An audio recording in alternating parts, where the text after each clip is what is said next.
पहले किसी जमाने में अफ्रीका के घने जंगलों में एक ताकतवर शेर रहता था जिसका नाम आसानिया था। वो जंगल का बादशाह था जिससे तमाम जानवर खौफ खाते और इज्जत करते थे। उसकी हरियायल सूरज की रोशनी में चमकती थी और उसकी धड़ पूरी वादी में गूंजती थी। लेकिन अपनी तमाम ताकत के बावजूद आसानिया कसर खुद को तन्हा महसूस करता था।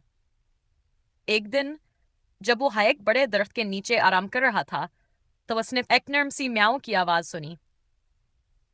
उसने आंखें खोलें तो देखा कि एक छोटी सी बली करीब बैठी अपने पंजे चाट रही थी। वो एक पतली चमकदार भूरी बली थी जिसकी सब्ज आंखों में चमक और शरारत झलक रही थी। कौन है जो जंगल के बादशाह के इतने करीब आने की जरात कर रहा है? आसानी ने गरजते हुए पूछा। बली ने बिला झिझक जवाब दिया, मैं नया हूं, पहाड़ियों के पार एक बस्ती से आई हूं। मैंने आपकी बहादुरी के किस्से सुन रखे हैं और अपनी आंखों से देखने आई हूं। आसानी हंस पड़ा। तुम बहुत निडर हो, छोटी बली, लेकिन तुम मुझसे क्या सीख सकती हो? नया मुस्कुराकर बोली, ताकत ही सब कुछ नहीं होती, बादशाह सलामत। हुक्मरानी के और भी तरीके होते हैं।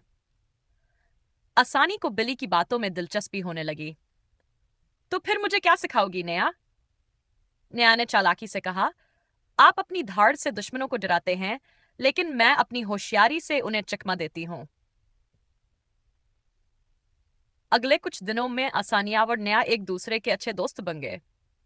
नया ने आसानी को सिखाया कि सब्र और चालाकी कितनी अहम होती है।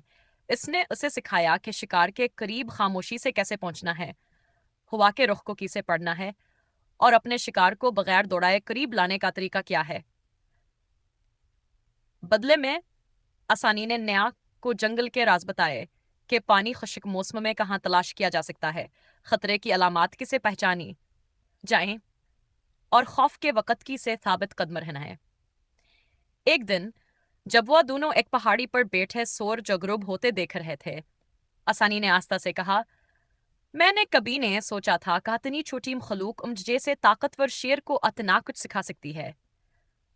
नया ने नरमी से कहा, और मैंने कभी नहीं सोचा था कि एक ताकतवर शेर का दिल इतना नरम भी हो सकता है। इस दिन के बाद शेर और बिली हमेशा के लिए बेहतरीन दोस्त बन गए और सब जानवरों ने यह सीखा कि ताकत और होशियारी जब साथ मिल जाएं तो सबसे बेहतरीन हुक्मरानी होती है।